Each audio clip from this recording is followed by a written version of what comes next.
to be free. The knowledge of the truth will make us free. That's how Africans ought to be. Walking every day with the right knowledge in our minds. Knowledge of the truth will make us free. That's how Africans ought to be. Living every day in the power of our mind. The knowledge of the truth will make us free. That's how Africans ought to be. Walking every day with the right knowledge. The message for today is entitled Calvary. Where and what it is. Now, we gave you some handouts. We're not going to get to those just yet. But instead of putting it on the screen today, I gave you handouts so that you can write on it, take notes, and carry these handouts with you so you can share what I'm getting ready to share with you with other people. Everybody repeat these words after me. And when they were come to the place, which is called Calvary, there they crucified him.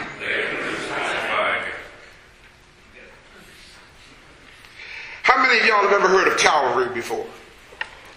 All right, everybody's hand is up, okay? We just came through the spring or vernal equinox, and they have a day that they celebrate on the first Sunday after the full moon of the vernal equinox, and that Sunday is called what? Easter Sunday. And of course, we were taught that on the Friday before Easter Sunday, which they call Good Friday, that they took this dude named Jesus out to a place called what? Calvary, and crucified him. Right? Well, so that we're clear. Even though you know this, many watching me don't know this, so I guess I need to say this to them. That never happened. Historically speaking, that never happened. So what do we mean here when they came to the place which is called Calvary? There they crucified him. Make note of this on your paper. That's in Luke, the 23rd chapter, the 33rd verse. Luke 23 and 33 is where it reads what we just said. Now, it's important, brothers and sisters, to understand that the word Calvary is only mentioned one time in the Bible. Only one time. And before I even go into the rest of the message, let me fast forward and give you the punchline to what this is about. The word Calvary comes from the root word, or etymologically speaking, comes from the word cranion.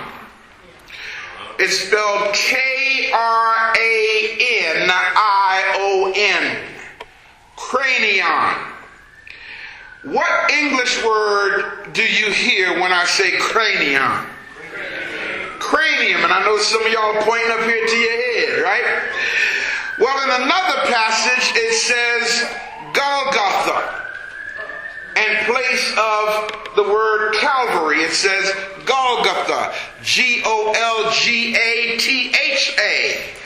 Again, that's Golgatha. Golgotha means the skull. Okay, and of course in the Bible we use the phrase, the place of the skull. Now put those two concepts together. Cranion is cranium. Golgotha is skull. So it's still talking the head. Again, that verse says, and when they came to the place which is called Calvary, or cranion, or Golgotha, the skull, the head, when they reached this level, there they crucified him. So the point I want you to get out of this message, and I'm going to come back to this point, but I want to be sure you're getting it now up front so you can see how I'm going to put all this together. Look at the person nearest you and say, when you get your head on right, those who don't have their head on right want to crucify you. Did you get that? Yes, sir. I can't think of a better depiction of what I'm saying than the movie The Matrix. Because once you are delivered from the matrix, once you start thinking right, once you get to Calvary, then you become an enemy or a threat to the system that keeps our people dumbed down. And the only thing left for them to do is to get rid of you or crucify you. History, and what word did I just use? History or his story tells us that about 2,000 plus years ago there was a guy who walked this earth for real, who was a great teacher of humanity. He was a philosopher, he was a social leader, he was a moral teacher, he was a religious reformer, and he was a healer. Well-known guy who went throughout the Roman Empire changing things. Despite the evil rulers in the Roman Empire, he was the greatest man of his age, and his birth date, according to history, is 4 BC. Now, what's really deep about it is we were taught that Jesus was born 4 BC. What does BC mean? If BC means before Christ, then how was Jesus born 4 BC? So all you got to do is think. All theologians will tell you that Jesus' year of birth is 4 BC. Yeah, that's what they taught us. And we don't even think, man, because we ain't at Calvary.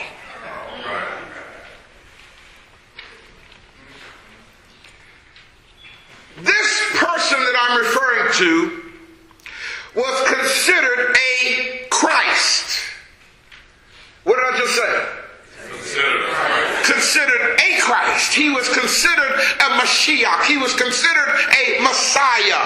And again, you got to remember now, in the Hebrew, the word Mashiach, which is the English word Messiah, simply means one who is anointed. In the Greek, the word Christos, which is the English word Christ, simply means one who is anointed. So guess what, y'all, in case you didn't realize what I'm about to tell you, that you may have some Mashiachs or some Christos among you. Our young people who are coming up, who are endowed with abilities to communicate truth, you can call them anointed to do that. Our leaders who have gone before us and made changes in our environment and were endowed by the ancestors in the Almighty to make a difference in the lives of our people, whether we want to accept it or not, we have to honor them as Christs. Like Medgar Evers.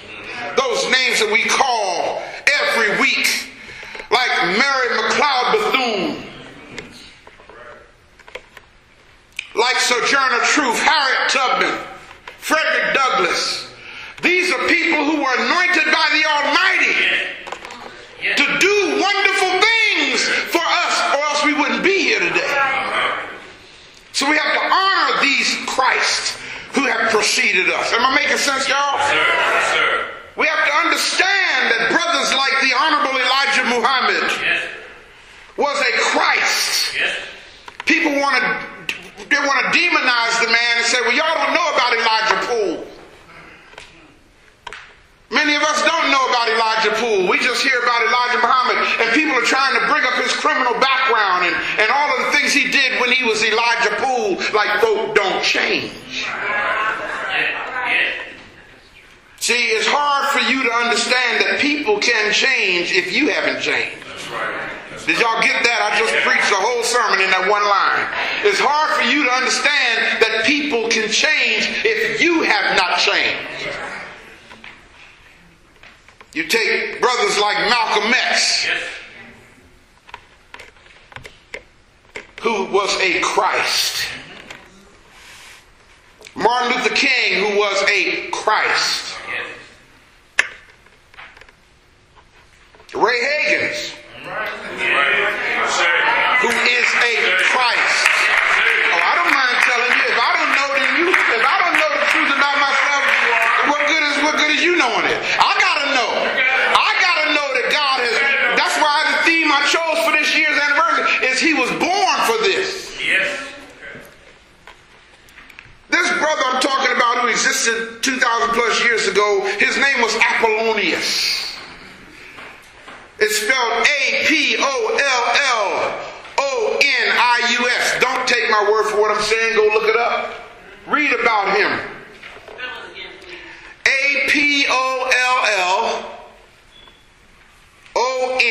Apollonius. Apollonius of Tyana. This one dude defied the bloodiest tyrants in the Roman Empire.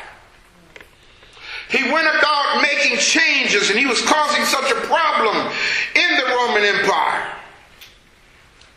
that they decided to hold. When they did decide, he was part of the reason also for the reason of the Nicene Council meeting. So what they did is Constantine decided to take the life, deeds, legacies, and contributions of Apollonius and attribute them to this new created Serapis image that they called Jesus. You see, the Serapis image was merely an image. It hadn't done anything. It was merely an image. So they had to have a life story to attach to the new Christ image, or to the new found Jesus Christ. So they took the life, the deeds, the legacy, the biography of Apollonius and attached it to their made up Jesus. After all, when you look at the Christian fabricated figure, he is a compilation of various God men throughout time, starting with Horus or Heru of ancient Egypt. See, Apollonius does not claim, there's no claim of a virgin birth to Apollonius. So the virgin birth claim comes from Egypt. Y'all grab what I'm saying? So you take people like, or figures such as Horus of Egypt, Prometheus, Adonis, Zoroaster, Krishna, and you put all these biographies together and attach them to this guy called Jesus. And so Jesus is the newfangled image that's taught and forced upon our minds. In fact, look at somebody next to you and say, he's the most recent Savior in human history. I know y'all think he's the only one. I know y'all think he's the only one.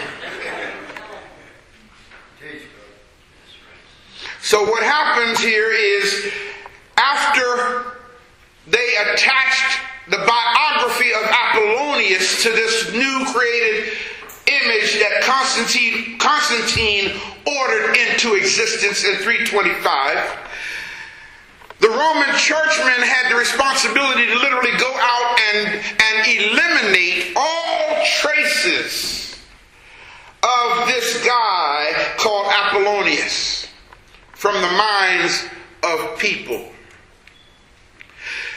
It's deep, though, because they did such a good job at eliminating this information about Apollonius that for almost 2,000 years nobody spoke of him. The only reason why we know about Apollonius is because there was a book about him, or a writing about him, that was secretly taken to the east and held by Arabs, according to his story. The Roman Catholic Church searched far and near to eliminate all traces of any information about Apollonius, because if the truth came out about Apollonius, then people would clearly see that Jesus is Apollonius. No cultural loss, grab this well, no cultural loss has ever occurred in a greater sense than what the Roman Catholic Church did in Egypt, Alexandria, Egypt, when they set fire to the books and destroyed the manuscripts of the Alexandrian library. And those manuscripts that weren't stolen, were plagiarized and credited to people like Aristotle, Plato. Aristotle and Plato, we don't know if they wrote anything at all. We were taught that they did, and the reason why we were taught that they did, everybody say, is for the sake of cultural imperialism. Now what I mean by that is, see, these people, Plato and Aristotle and all this stuff, these are supposed to be Greek philosophers. But the truth about the matter is there is no established evidence of such a thing called Greek philosophy. Because the things that we're taught about Greek philosophy came from the Alexandrian libraries. Are y'all grabbing what I'm saying? Well, believe it or not, this message is not about Apollonius today. I just shared that with you to let you know about a person who was a Christ, who went about healing people. And according to records, he lived to well over 100 years old in perfect health, because he was a vegan. He didn't eat flesh.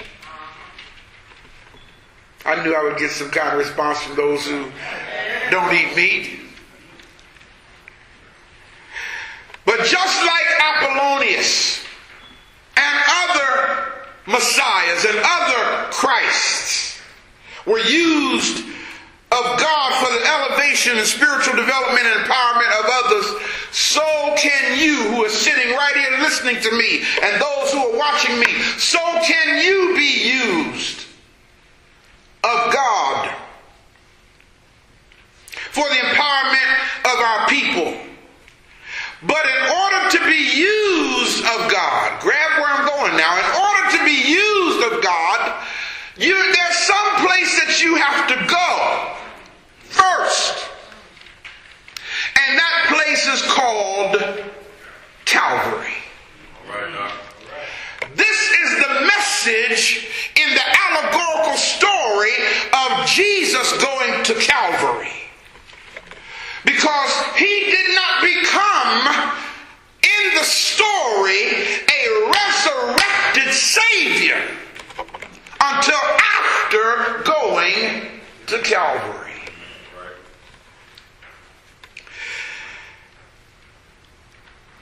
Just for the sake of understanding, let me be sure that I declare this now.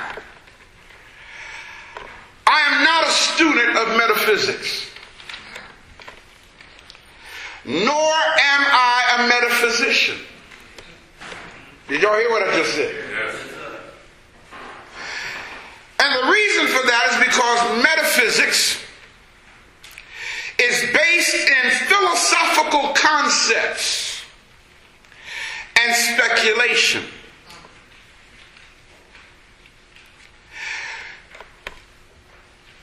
It might sound good. Hear me now. Hear me good. It might sound good and reasonable, but its claims and its teachings are unverifiable and non-scientific, because metaphysics has no biological or material data by which it can be measured. Are y'all hearing me? Yes, sir. For example, those who claim to teach metaphysics are mostly those who have a problem with the church. Now follow where I'm going with this.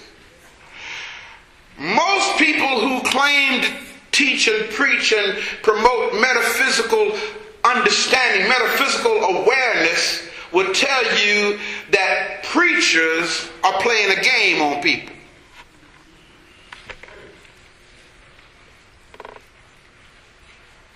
But metaphysicians and people who practice metaphysics will tell you that you need to ascend to the level of mystical beings.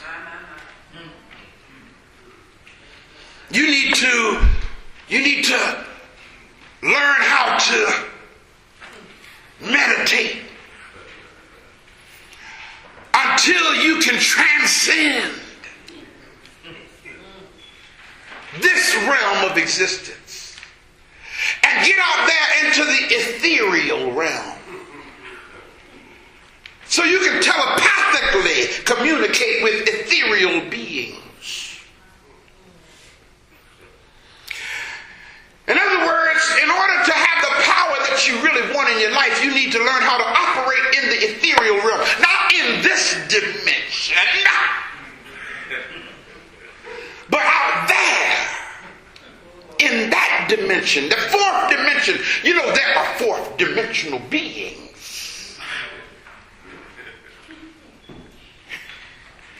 Y'all, of course, I'm acting this out. I hope you know that, right?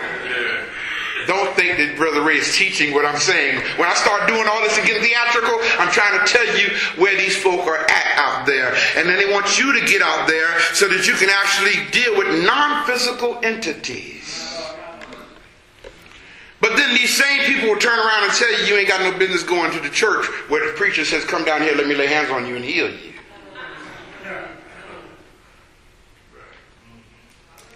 Let me make this clear to you.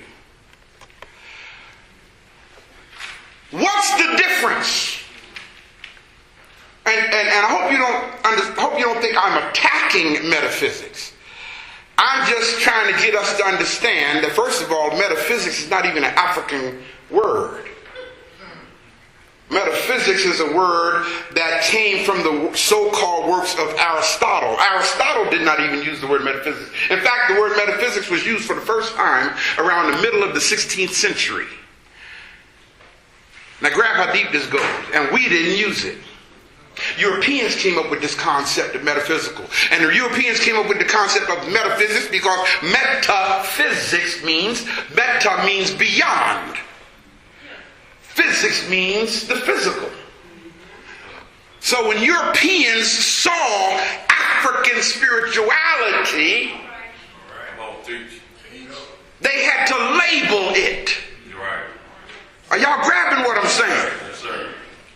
So Africans don't need to concern themselves with metaphysics. Africans simply need to be who and what they are. I say. We are spiritual beings. We are spiritual people. We operate in the spirit realm naturally. That's what the black church is really all about. Only thing is they got the message inaccurate. The black church is telling you about a person that the Roman Catholic Church created. That's the only thing. Well, not that I said the only thing, because they do some other stuff that ain't cool, like financial exploitation and all that kind of stuff too. But the major thing about the black church problem is its indoctrination, which came from the European mind. But the modality, the practice of the black church is really what the white man been calling metaphysics. But you got some folk who are so anti-church. Hear me. You got some folk who are so anti-church that they're trying to carry on the same modalities of the church under another name. What's the difference between a metaphysician saying that you need to get out into the realm of dealing with those things out there? What's the difference between that and the preacher saying, y'all listen, the Lord dealt with me and took me into a realm where it's unlawful to speak of. What's the difference? What's the difference between the metaphysician talking about ethereal beings and the preacher talking about the angels began to talk to me? Ain't no difference. What's the difference between the metaphysician talking about what you need to do to heal yourself and then the preacher saying, I'm going to have a healing service here on Friday night? There's no difference. Except one is in the church and one ain't in the church. And the one that's not in the church is operating on the same principle. But you want to call it metaphysics. Why don't you just get real and go back to church? Just go on back to church and when you get there say, I found out that Jesus don't exist.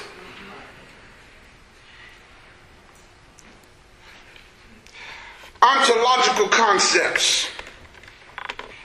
Ontology. Concepts about a particular theory about nature. Everybody say epistemology. Epistemology is also part of this being real deep that metaphysicians claim to use. Epistemology, now so that you'll know, and that's spelled E-P-I-S-T-E-M-O-L-O-G-Y. Epistemology. E-P-I-S-T-E-M-O-L-O-G-Y. Epistemology, remember I told you ology means the study of a thing. Episteme means knowledge. So epistemology is the study of knowledge. Now let's deal with this for a moment. Ask somebody next to you, how do you study knowledge? How do you study knowledge? Think about that. Think about it. How do you study knowledge?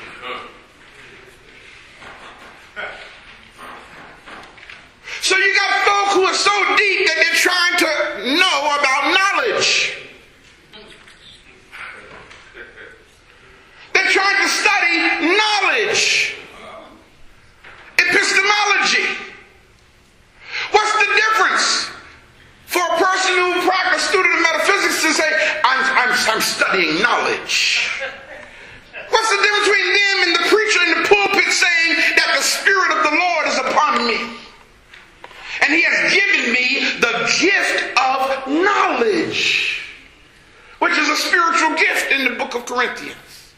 The word of knowledge. In other words, because the Lord is enabling me to know that which is unable to be known.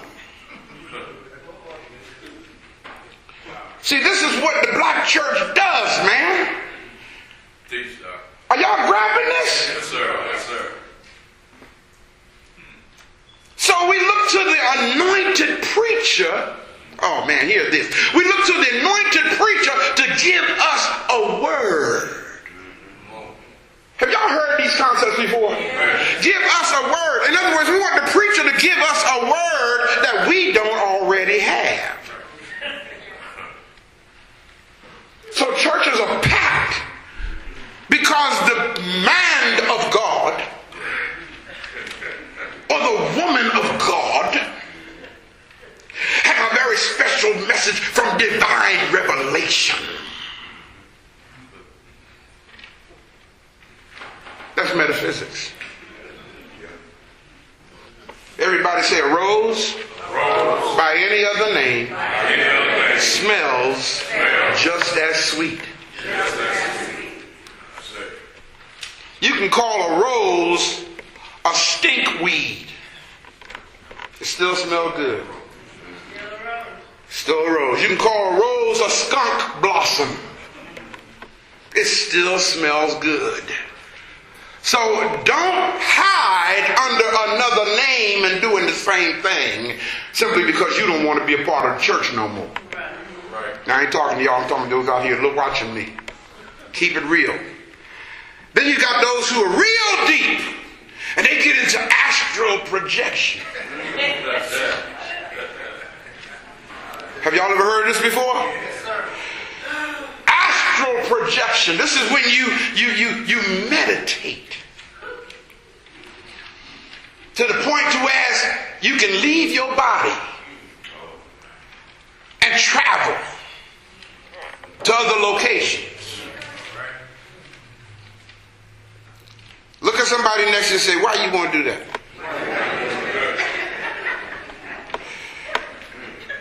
Now look back at them and tell them, when you get there, ain't nothing you can do.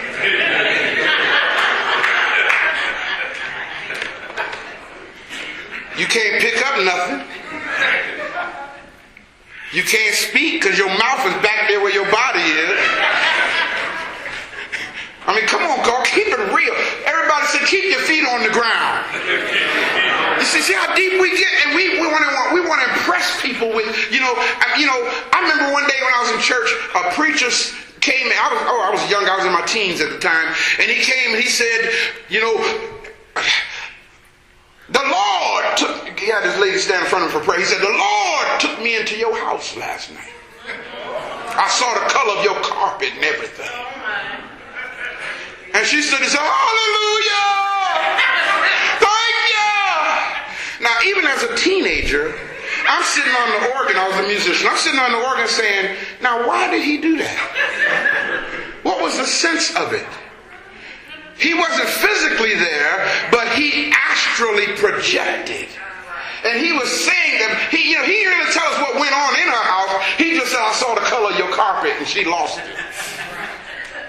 See, the purpose of that was to let us know how deep he is. Am I making sense here? Yes, sir. Well, y'all, we fall for that same stuff under so-called concepts. Now, the reason why I'm dropping all this information on you is because I'm getting ready to share something with you that I do not hold to. Within the connotation in which has been said to us. Are y'all hearing me? Yes, sir. I don't want y'all thinking I'm going out there. I don't go into the fifth dimension. Okay, I'm doing everything I can to deal with stuff that's on this dimension. I don't need to be seeing no strange beings, because y'all have to catch me running down Route 70 if I did. I don't play that. You follow what I'm saying? Okay, I'm not trying to communicate with Men in Black concepts. Are y'all getting this? Okay, I'm doing everything in my power to keep my feet flat on the ground of reality. Okay, and it's a deep thing how I talk to people who are so deep out there. They got all this hair. And ain't got a pot or a window to throw it out of. Ain't got nothing to show for being here. Why is it that the people who claim to do all this stuff are not doctors and lawyers and y'all grab an accountants? But the people who claim to be so deep are our brothers and sisters who wear arcs as big as the size of that one down there on their chest. And locks and can speak all kind of deep spiritual stuff and can't hold a job. Y'all grabbing what I'm saying here? Yeah. Don't pay their bills. Don't take care of their children. But yet they can speak in the ethereal realm. So I don't want you to think for a moment that what I'm about to share with you is the principle that I hold to. However, I don't know of, hear me well, I don't know of another analogy or illustration to make my point to you today. Come on, Doc. I handed out a piece of paper, and I trust all of you have it, and on the paper it says energy centers. Right? Yes. Okay, how many of y'all have ever heard of the concept of a chakra before? A chakra. Okay, or an energy center in the body. Okay? Now I repeat and I state to you again, this is not something that, see, I'm a teacher. I'm not a metaphysicians and metaphysics practitioners can claim all this stuff. And the reason I told you earlier, you can't validate or prove a metaphysical claim. Because there is nothing to measure it by. Am I making sense? Yes, sir. I mean, just like the preacher said, the Lord showed me such and such and such. You just have to take his word for it. Because the preacher 3 says that the Lord took me into the third heavens and showed me things that is unlawful for a man to utter. He cannot say to you, don't take my word for what I just said. Go do the research for yourself. He can't say that. Because in order for you to do the research, you got to go to the third heaven and hear what he heard. Because there's no book, there's no evidence of the... Y'all grab what I'm saying? Yes, sir. So when it comes to the chakra concept, these so-called 7 energy centers in the body, and if you will Google chakras, you'll see that they have all these different colored things that look like flowers. What's really deep about it is, if you open up the body surgically to look for this diagram that you see as a first or second or third or fourth or fifth chakra, you can't find it in the body. Grab what I'm saying. Listen to me well. If I take a scalpel and open you up at your lowest chakra center, I will not find a chakra. It's not a medically established fact. Are y'all hearing me? Yes, sir. Yet it is a philosophical concept. All right. But because it's a philosophical concept, it simply means that that's what somebody came up with. It doesn't mean it can be proven. It simply means that's somebody's opinion, and that opinion was accepted as an authoritative reality. Are y'all with me? Yes, sir. So since I can't prove to you that these chakras exist, let me give you my philosophical take on it. Since I hold a PhD in philosophy, I think I'm entitled to do that. Come on, Doc. Let me give you my philosophical take on what they call the energy centers in the body. I simply call it development of life. That's what I call it. In other words, we don't read about little children having attained the 7th chakra. You know why? They ain't been here long enough. Got me? As a person grows, as a person develops intellectually, as a person develops emotionally, they ought to mature.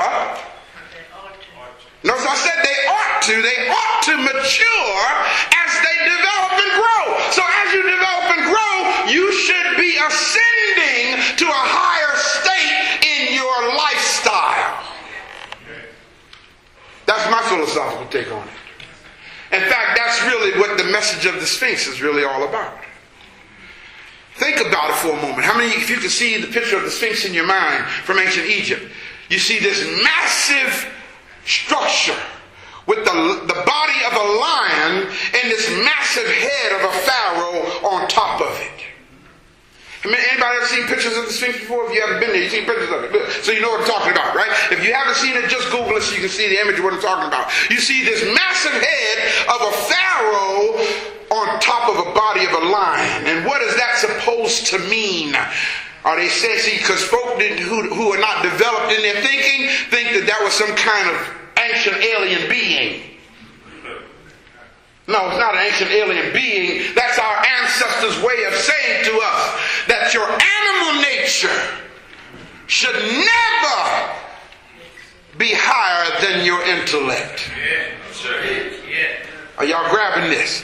However, it's hard to say that to a 5-year-old. Because they have not developed yet. It's hard to say that to a 10-year-old or to a teenager. It would be kind of something would be wrong with that teenager if they were walking around on that level of development, because that's just not a part of life's development process. So let's deal with this. This paper you have here, I'm only using this analogy to make my point here. I repeat, I do not hold to this view.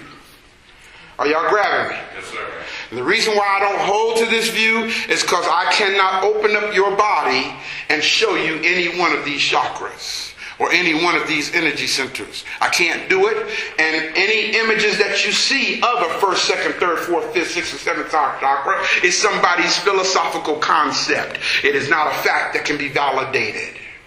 Are y'all sure y'all hearing me? Yes, sir. Having said that, let's deal with the levels of development. That's what I call it. Or energy centers in your personal development. And I want you to write stuff down. I put a line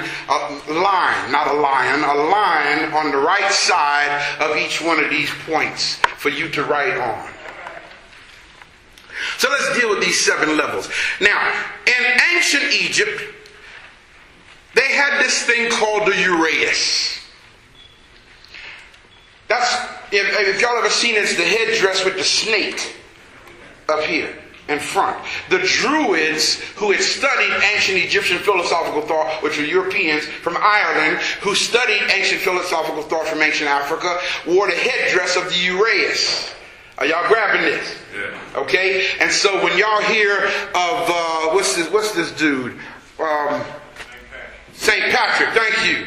When you hear of St. Patrick's Day, okay, and you know, it's all you got to do is understand what really happened, because the Pope Celestine, I believe it was, Pope Celestine commissioned Patrick, who was an ex-British slave, commissioned him to go into Ireland and build Catholic churches.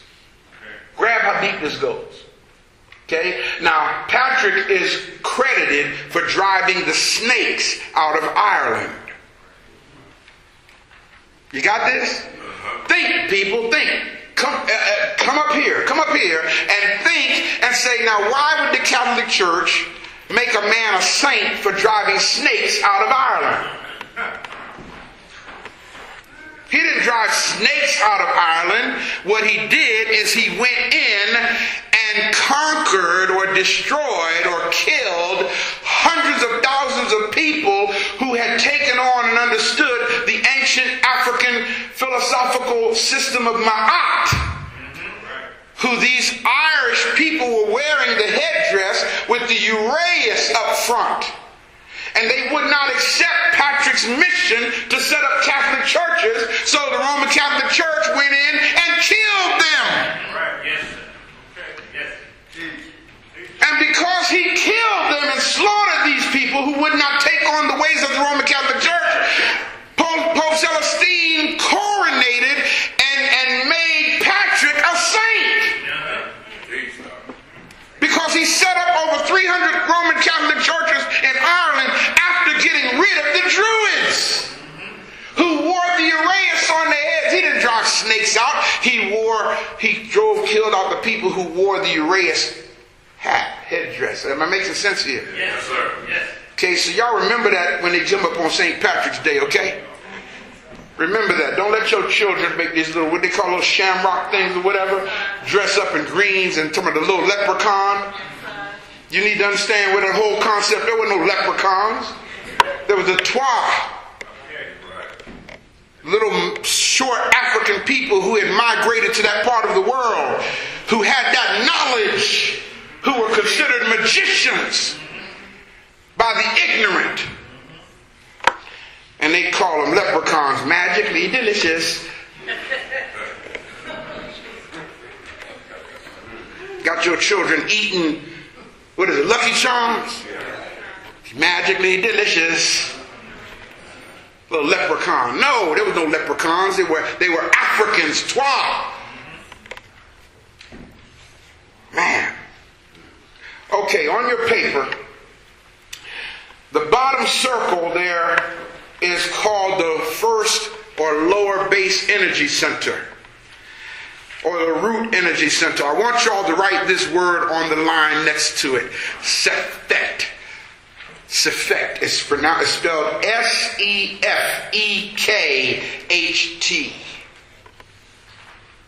Now what I'm sharing with you now is a philosophical concept. How many of you guys ever heard of Muada Ashby? Okay, Muada Ashby. Muada Ashby is the author of Kemetic philosophical thought. He got books out like Kemetic Yoga and various books on Egyptian philosophical thought. Okay, so I'm sharing with you what he says about these energy centers as a pattern to make my point. And the reason why I'm sharing Mu'adda Ashby's philosophy with you today instead of Hindu philosophy is because we're not Hindus. At least Mu'adda Ashby talks about it from an African perspective. And I want you to know this is not Ray Hagins' philosophical thought. This is Mu'adda Ashby's concept. But I want to use his concept to bring you to the point of getting to Calvary. Am I making clear what I'm saying? Okay. S-E-F, as in Foxtrot. S-E-F-E-K-H-T. That should go on the line right there by the red circle. Everybody say Sefet. Notice how I'm saying it. Sefet. Say it. Sefet is the root base center, which is located at the base of the spine. According to Mu'adda, the energies and activities here are concerned with what? Everybody say survival issues. Survival issues. And in that unbalanced state, when people who live on this level, now as I go through this, you're going to say, oh, I know people who are there. I don't want you to do that. Stop looking at other people. I want you to look at yourself. People who live on this level live in an unbalanced state. They live in fear. People who live on this level manifest selfishness. They're self-centered and they're very possessive. And the reason for that is because all they're thinking about is themselves. Yes. People who live on this level of the lower base energy center, that's where you live. That's the energy that you exude.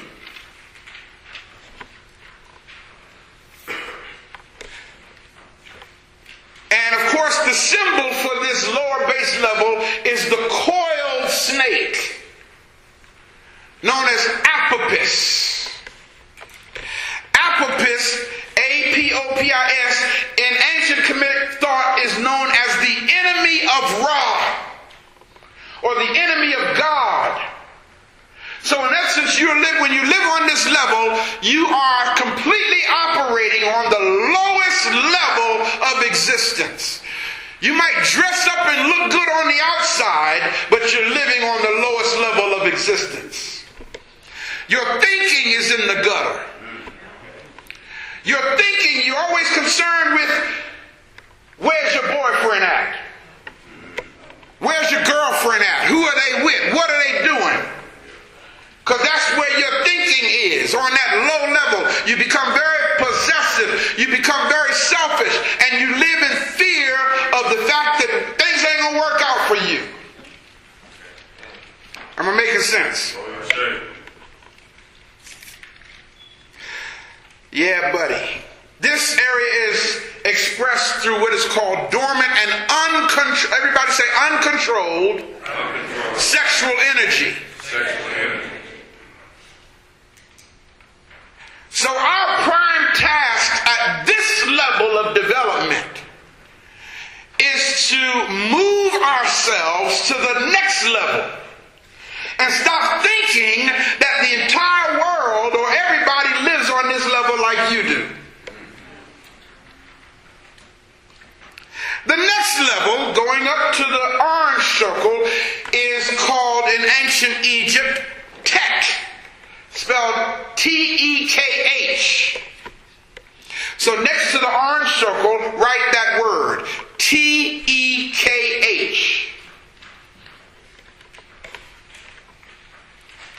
Tek is the area where we find the sexual organs of procreation.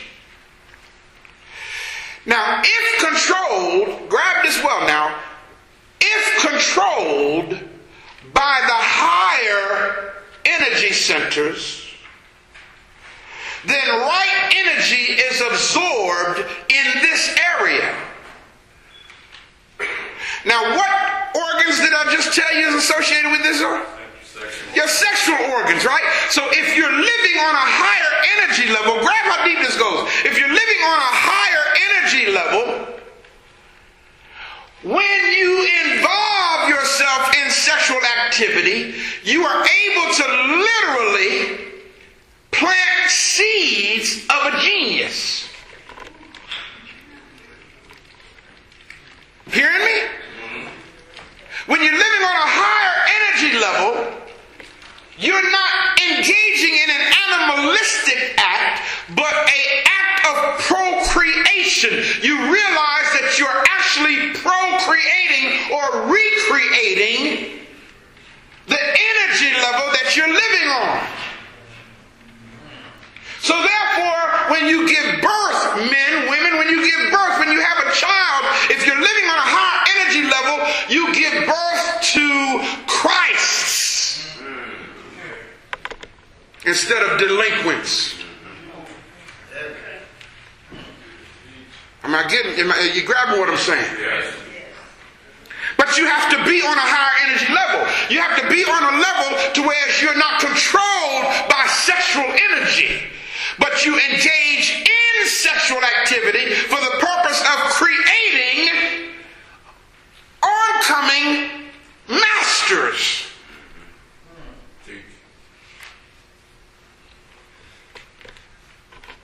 Those people who are psychologically and spiritually developed only to this level are frequently preoccupied with sexual thoughts and desires. Now, it's really important. Everybody say this. On the first level of Sefet,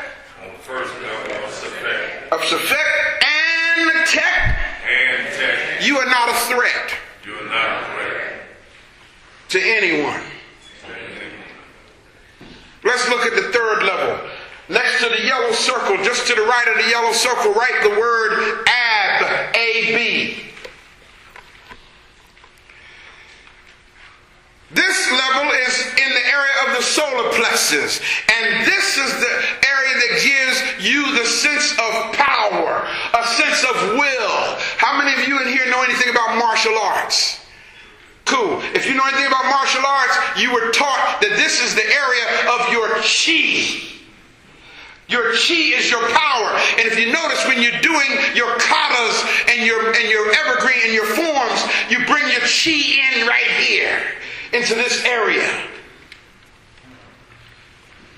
Because it's the area that the Chinese call the chi, or area of power. It is in this area that you have a proper understanding that will help promote health by increased digestion. A lot of people have some serious digestion problems.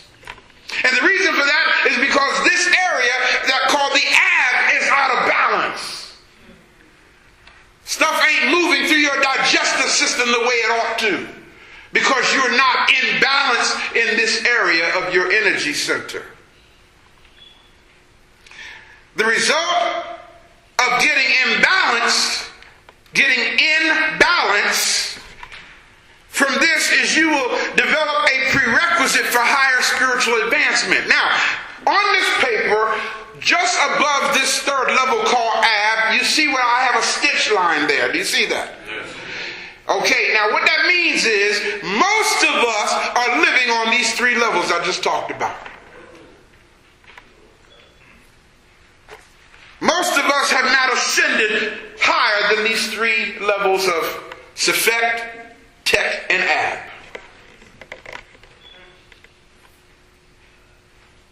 I want to make a notation here. Put it on your paper now. The higher levels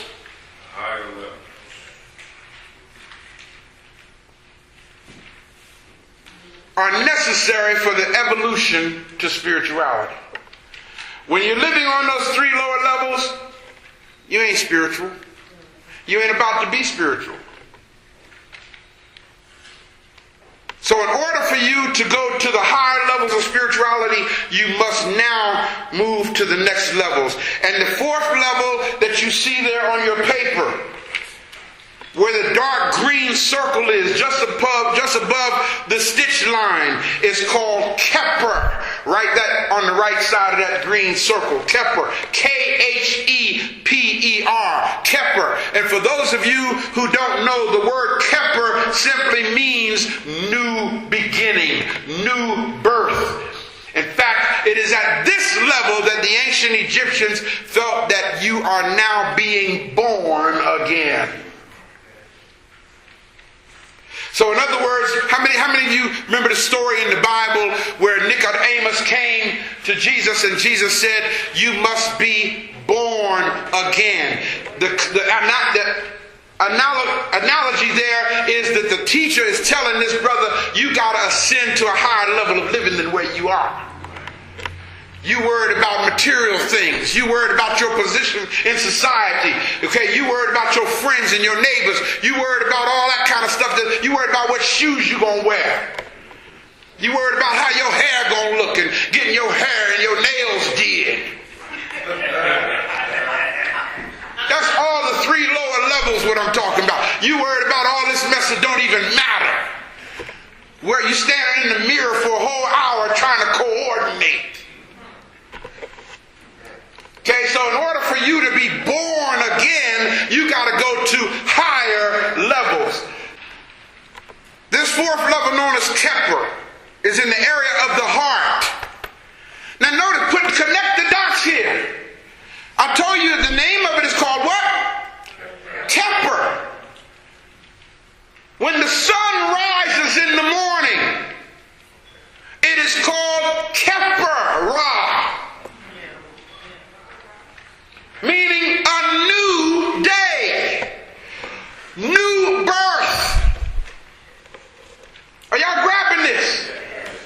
There is a beetle called a dung beetle in Egypt.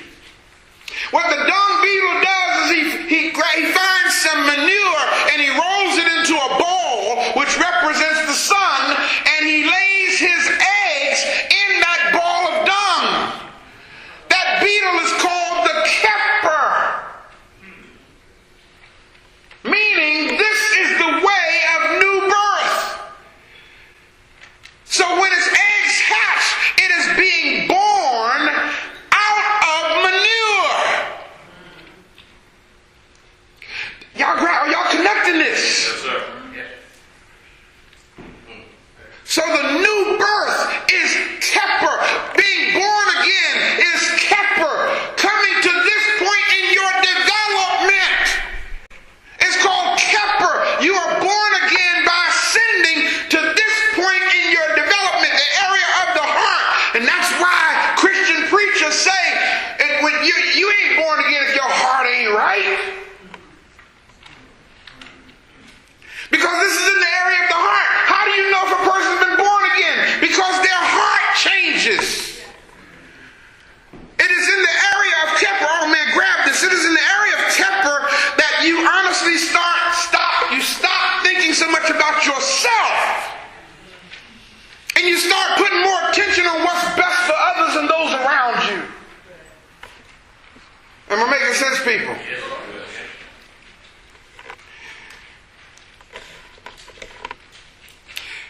Oh, buddy. This level of existence is also related to something called the thymus. Grab how deep this goes. I want you to connect the dots here and see the science of our ancient ancestors here.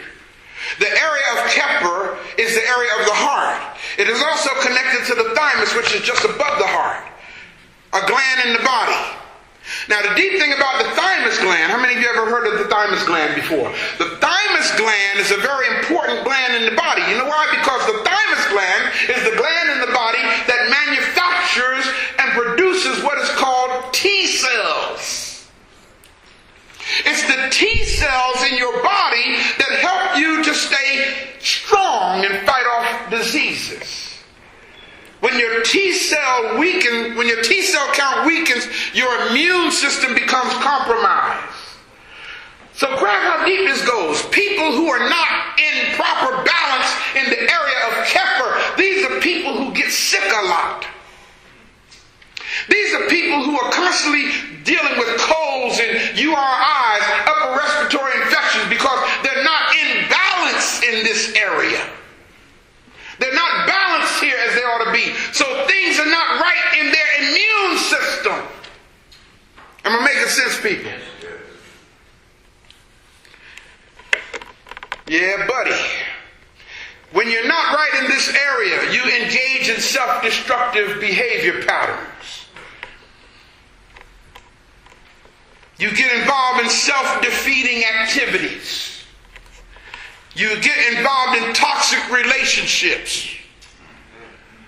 And the problem is you blaming everybody else. And the problem is you. You haven't been born again. You haven't been, your keper is out of balance. Your heart area, your thymus is out of balance. And so you start blaming the world around you for stuff ain't going right in your life. So what you do is you get into attitudes and behavior patterns that ain't cool. You get to the point that folk don't like being around you. Oh man, this is deep. You're not a good, pleasant person to be around because you become cantankerous. Uh-oh. And here's the other deep thing about that. When you're out of balance in this area, you find yourself overworking a lot. You get frustrated easily. You resort to drugs to help you get through the day. Uh-oh. When you're out of balance in the area of keper, you find that you're not in the situation to freely give love. This is the area of your heart. You're not in the area to freely give love. You know why? Because you don't love yourself right. And because you don't love yourself right, you can't understand how somebody else can love you right. Is this making sense, people? Yes. So if we're not cautious, now here's the tragedy of this area. If we're not cautious, we end up getting trapped in cyclical activity in this area. In other words, because you're talking about your heart, you're talking about your emotions. Okay?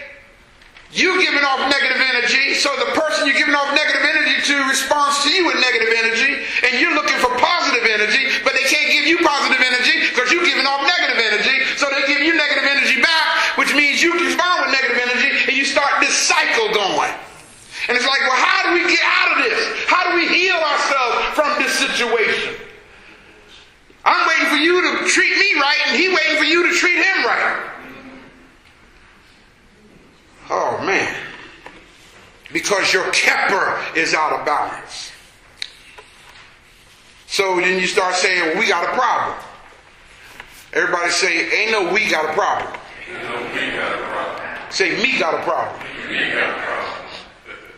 See, once you understand that me got a problem, then the we will work out. Okay? But as long as you're saying you got a problem, then that means you're not going to focus on me. You're not going to focus on the I. You're not going to focus on the self to get yourself in right balance before you can... Man, come on here. Let's understand how this thing works. Let's understand how this thing works. We are... Look at somebody next to you and ask them this question. Some of y'all probably feel you don't need to ask this question at all because you're past that point in your life and development. But look at somebody and say, what do you bring to the table? Some of us say, I got my own table. I ain't trying to bring nothing to the table. See, you when you reach a certain point in life, that's your mentality. You follow what I'm saying? I ain't worried about bringing nothing to the table. I got my own table. And if you want to come to my table, you better bring your own table with you when you come to my table. Don't come to my table thinking you're going to get something from my table. Hell no. You bring your own table. And we'll put our two tables together and we can have a banquet. Y'all get how this goes? People looking to the other person to make their life better. That's the worst thing in the world you can do. Is look to somebody else to make your life better. You don't do that. You get your life better. And then you don't let nobody in your space to mess up. Yeah, y'all got it. I worked hard being born again. I worked hard at getting this thing right. Now I'm going to let you into my space so you can throw me off balance again? No! Let me see your keper. before you come into my space, let me make sure your Kepler is in right balance. If your Kepler is in right balance and my Kepler is in right balance, when we get together, hey! Is this making sense, people? Let's move to the fifth level. The next circle up, which is that light blue circle there. And this is the fifth level in the energy center, and it's called Sechem. It's spelled S-E-K-H-E-M, Sechem. This is in the level of the throat. Now, check how deep this goes, because the level of Kepler and the level of Sechem are very closely related and connected. Because when your Kepler is not in right balance, it affects, of course, your Sechem, which is the next level up. And this is the area of the throat. This is the energy of what is called the Medu nectar. Medu meaning divine. Nectar is speech or words. So in the area of the Sechem is where when you open your mouth, grab how deep this goes. When you open your mouth, the things that come out of your mouth uplifts other people. When this area is in right balance. Now let me show you how deep this goes. In the biblical text, we read where Jesus said to his people, if you believe as the scriptures have said, in other words, if you have gotten yourself together like you're supposed to have yourself together, when you open your mouth, the Bible says, out of your belly shall flow rivers of living water. When you open your mouth to speak. Well, in the area of Sechem, when you're not in proper balance here, negative stuff comes from your lips. Ooh, let me help y'all here. Negative stuff comes out your mouth. And see, we have not developed to the point of learning how to keep our mouth shut. See, you need to get to the point to where you understand that when you're not in right balance in this area, keep your mouth shut. Why, Brother Ray, do I need to keep my mouth shut? I need to give them a piece of my mind.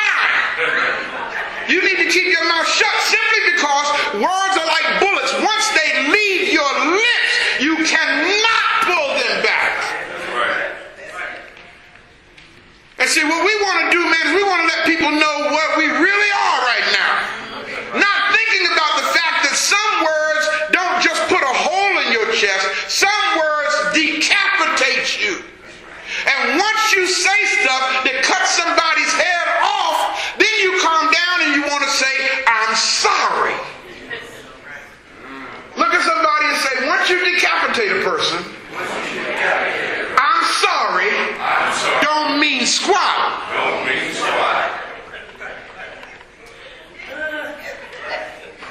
So in the area of Sechem, when it's not in right balance, this is the area of divine speech. This is the area where your words have power. Are y'all hearing me? This is the area where your words have power. Power to kill or power to heal. Now the deep thing about it is when you're not in right balance in this area, you have a problem with your communication skills. Grab how deep this goes. You want to know why you and your significant other have a problem communicating? Because of imbalance in this area. So what happens is when you're not in right balance in the area of Sechem, you start shouting and yelling all the time. You don't talk to each other, you holler at each other. And one raises their voice, another one raises their voice higher. Another raises their voice, another raises. So the person who has developed this in this area, they learn how to quiet down. Let me refer to a Bible verse for those who are developed in this area. Here's what the Bible says. A soft answer turneth away wrath. When you're developed in the area of Sechem, you know how to quiet yourself. Because you know that when this person starts getting all out here, it don't make sense for you to get all out here too.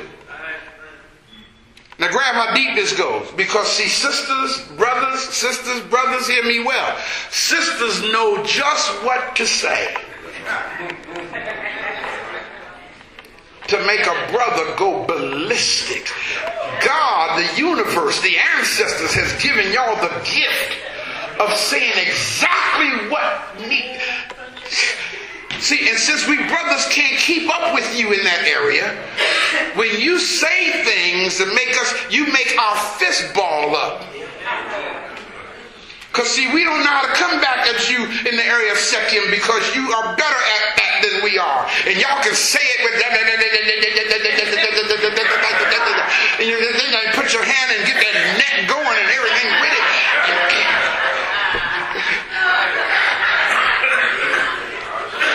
So ain't but one thing for the brother to do, or two things. He either got to leave out the house or knock you out. So brothers, walk away. Y'all hear what I'm saying? If your second ain't in right balance, let your feet get involved in this thing and walk away. Walk away, get yourself in right balance, and then come back and say, now babe, we ain't got to go through all that. You know we ain't got to go through all that. And if she's still, let your feet get into it again.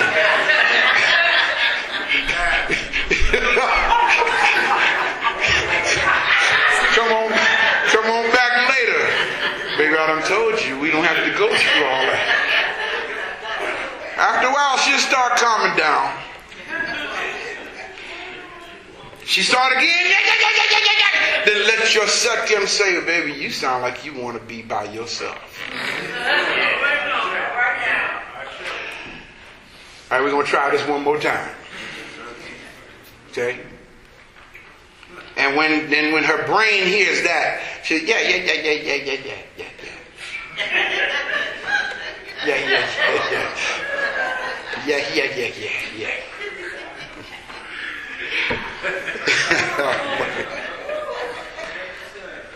When you're out of balance in the area of Sikkim, you suffer sore throats a lot.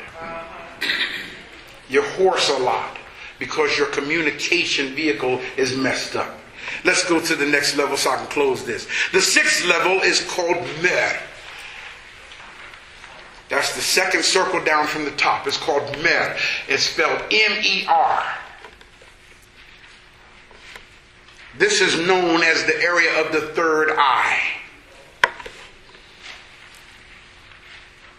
Y'all hearing me? Now the third eye, we say it's right here. Right? Have y'all ever seen, especially sisters, with the little thing right here in their forehead? They're trying to let you know they can see with their third eye. They're trying to let you know that. But sisters who do that, let me share something with you. You don't have to put something on your forehead to see with your third eye. Okay? In fact, one of the ways I know that you do see with your third eye is in your behavior. Not by what you put on your forehead. This is the level of, everybody say, intuitive wisdom. Now, brothers and sisters, can y'all see what I meant when I said, as we talk about these levels of development and energy centers, can you see how life itself should bring you to these levels? Yes. As you get older, okay, you should be experiencing the things that I'm saying. It's not that you can go take a class on this stuff. See, we got people who are going out taking classes trying to learn how to do their chakras and envision their chakras and think that because they can, see in their mind, in their vision, these energy centers in their body and make it do different things that they do. And they pay hundreds of dollars to go take a class for something that you can't teach. You grow through this. You don't take a class for this. Y'all hear what I'm saying? Yes, sir. So this third eye is the level of intuitive wisdom. What kind of wisdom did I just say?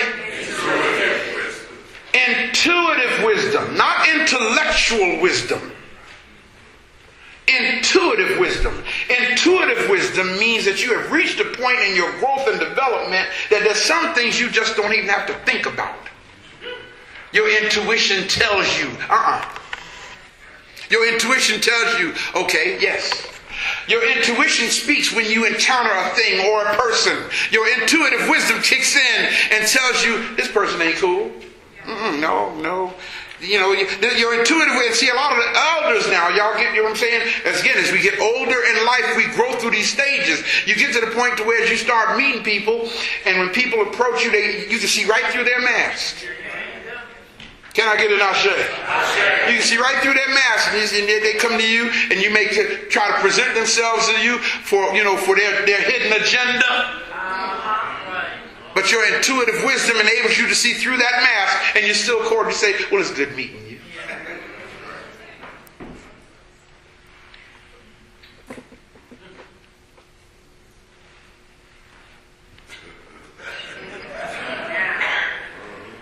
You see what I'm saying? When you're at this level, you know something instead of thinking about it. You just know it. Now, what's deep about it is you might not be able to articulate it, but you know it. Okay? And when you get to this level of living here, man, it starts kicking in. Even when you go to do something like the doctor may prescribe certain medications for you. Okay, your intuitive wisdom says, my spirit ain't feeling that. No, now doctor, what do you call this stuff again? No, I went through that. Some time ago. Shared testimony. I went to this doctor, and went for my pilot's physical, and doctor told me that my PSA was high. Okay, and he sent me to a urologist. So urologist, did this thing that we brothers don't like.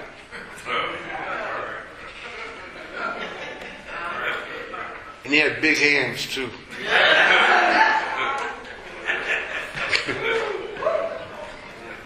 Man. But what was deep about it is, after he examined me, he said, oh, you're fine. You're okay. No problem. Okay? And I said, thank God. Cool. All right. And so he called me back to his office and said, I want you to come back. I want to do a biopsy. My intuitive wisdom said, nope. So I called his office. I said, man, listen, I'm not coming to that. Because in my spirit was telling me ain't nothing wrong. And so he tried to make me come in, and it's deep. One of the things that caused my spirit to say that is because when I went to him the first time, it was all black men in his office. And everybody in the waiting room had prostate cancer. And four of the brothers sitting there said, I didn't have prostate cancer until I came here. I didn't even know I had prostate cancer until I came. The doctor told me I had prostate cancer. And my spirit saying, something ain't right. And I'm looking at all these brothers getting ready to pass up out of here. And I'm saying, yeah, something ain't kicking here. My spirit just wasn't grabbing it. So I told him, I'm not coming back. So he called my doctor who referred me over. And when I went back to my doctor said, well, how are we going to treat you if you're not going to follow our instructions? I said, doctor, I just came to you because I'm a pilot and I needed an exam. Okay? All right. But there's something in me that tells me that something ain't quite right about this. So here's what I want you to do. I'm going to come back in a couple of weeks. We're going to take this test again. And da-da-da-da-da-da. And I did. I went back in a couple of weeks, took the test again. And instead of 5 point something, it was 3.2. Now, brothers who know what they know what I'm still saying, which is fine. And I said, see what I'm talking about? See? So I was talking to my friend Dr. Morgan. He said, Ray, I'm so glad your spirit told you no. Because once they stick that needle in your prostate, you have just opened up the realm for cancer cells to walk up in there. So if you don't have prostate cancer, now you done put a hole in your prostate so cancer cells can easily get up in there. See what I'm saying? So you got to learn how to listen to your intuition. Just because the man got MD behind his, oh man, I don't know why I'm saying this, but just because the man got MD behind his name don't mean he know what he's talking about. Right. Look at somebody next to you and say, that's why he's practicing medicine. He'll tell you, I'm practicing. What the hell? Don't practice on me. Sure. Let's deal with this last level here. The top circle at the top of the head on the diagram is called ich. I-K-H. Write that there. Ich. Now let me hear you say it. Ich. Notice how I'm saying it. Ich. Put some energy there. Ich. This is the level where the dualistic mind becomes united into one. What do you mean the dualistic mind, Brother Ray? Well, brothers and sisters, we have what is called the left hemisphere of the brain and the right hemisphere of the brain. Brothers, we live mostly in the left hemisphere of the brain. Sisters, y'all live mostly in the right hemisphere of the brain. And that's why we have a problem. Okay? Because in the left hemisphere of the brain, where it's analysis. Okay? And on the right hemisphere of the brain is synthesis. The left hemisphere of the brain wants to know why to everything. The right hemisphere of the brain says you don't need to know why to everything, just do it. That's why we have a problem. See? Because in left hemisphere of the brain, sisters, you want to talk about things.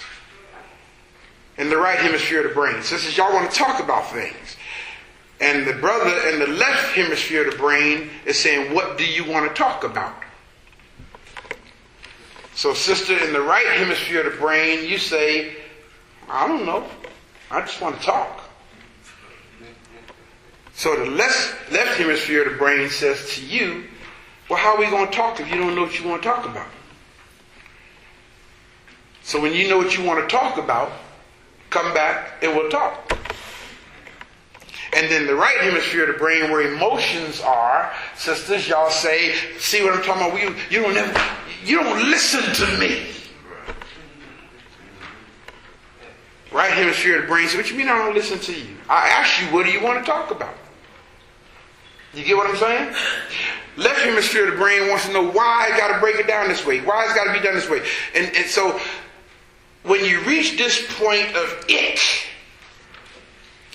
it's when the left hemisphere of the brain and the right hemisphere of the brain becomes one. When you're on this level, this is where Apopis, that coiled serpent at the lowest level that I told you about earlier, now becomes the Uraeus. With the head of a cobra out like this, instead of coiled up like it's ready to attack. When you get to this level of existence, this is the highest achievement of spiritual movement. This level of consciousness represents the level of transcendence. When you get to this point, you're actually able to transcend mess. When you get to this level, stuff that seems to be so important to other people about stuff ain't all that important. When you get to this level, you learn to get beyond those insignificant things that don't really matter. Right. When you get to this level called ik, or what is also called Calvary, what is also called Golgotha, you're at the point, brothers and sisters, to whereas jealousies and insecurities are insignificant and don't bother you. When you get to this point in your relationships, you ain't got time to be concerned with where he is. Or what is she doing? You don't even think on that level no more.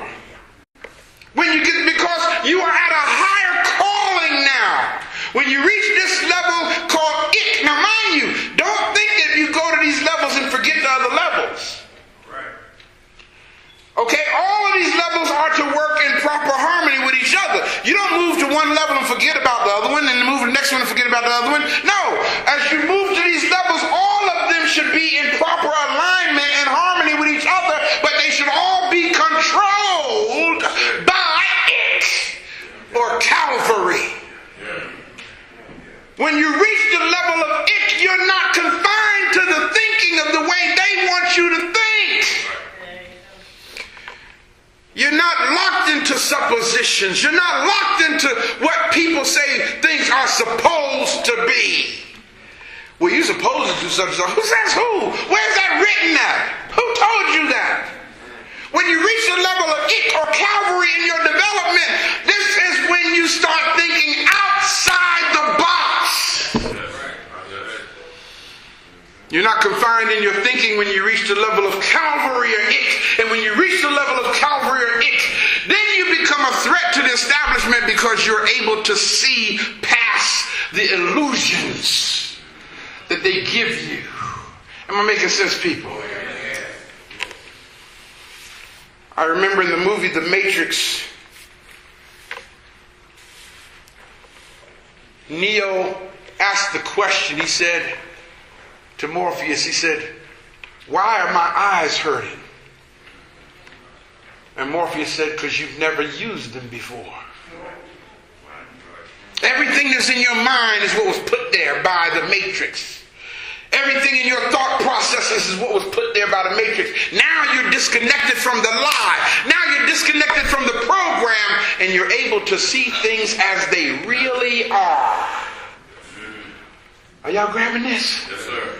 Once you get to the level of Calvary, you can see things as they really are. You can see people as they really are. Once you get to the level of Calvary, you understand some folk ain't no need even trying to help them. Because they just going to be what they are, and they ain't about to change. They've been like this forever. And they ain't getting ready to change. So since you know they ain't getting ready to change, you change. Since you know they're not getting ready to change, when you get to the level of Calvary, you just, when you see them, you have the power to not see them. Wow. Are y'all getting this? I mean, I know you're standing there, but it don't really matter to me. When you get to the level of Calvary, you see people's agenda, and it don't upset you because you understand that their agenda is only powerful to them. Oh, y'all ain't hearing me. When you get to the level of Calvary, you see things as they really are, and you're able to address stuff before it even gets into your space. Oh, man. Let me close this. Again, the Bible says, "And when they were come to the place which is called Calvary, there at Calvary," grab this because the word there means as long as you are at that place. It don't just mean when you get there. It means as long as you are at that place. There they crucified them, which means that as long as you're living on this level, everybody that you encounter who is not on that level is going to want to crucify you. But it's okay. Look at somebody and say it's okay. Because see, the good thing about it, once you're crucified, that's it. Once you're crucified, that's it. You can't crucify me over and over and over and over again. Once I've been crucified, that's it. Okay, so now since I understand what crucifixion is really about, bring it on. Hey, bring it on, brother. If it makes you feel better to attack me, then go on and attack me then. If it makes you feel better, you understand? If it makes you feel better to think that you guys expect, well, see, everybody say this. Everybody say this. People have a bad problem of thinking that their opinion really matters.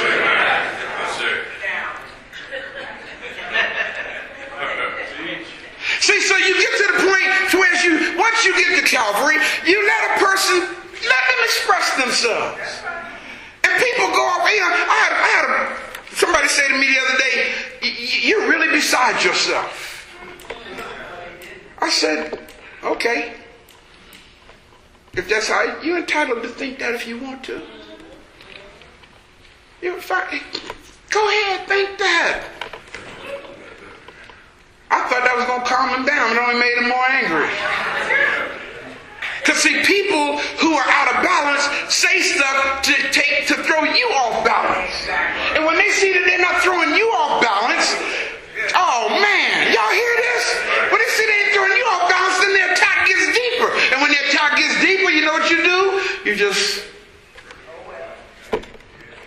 calm on down. Just don't mess up and try to put your hands on them.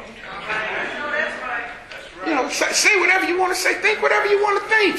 See, now, when you have to try to defend who and what you are, that means you ain't there yet.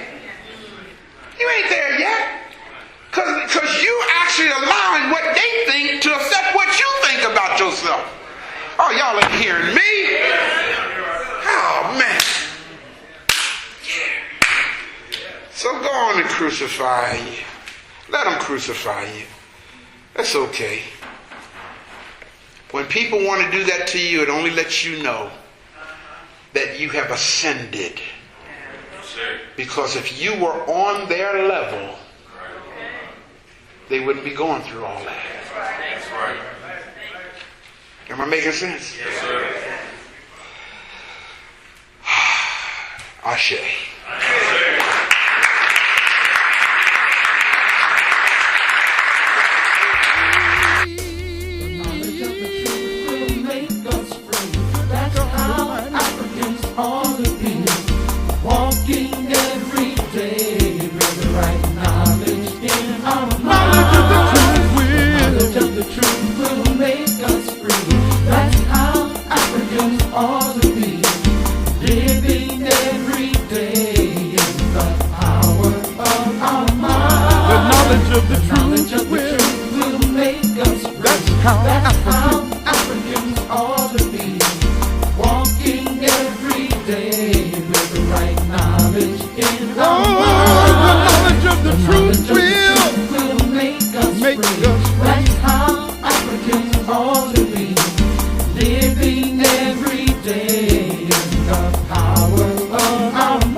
Everybody repeat after me.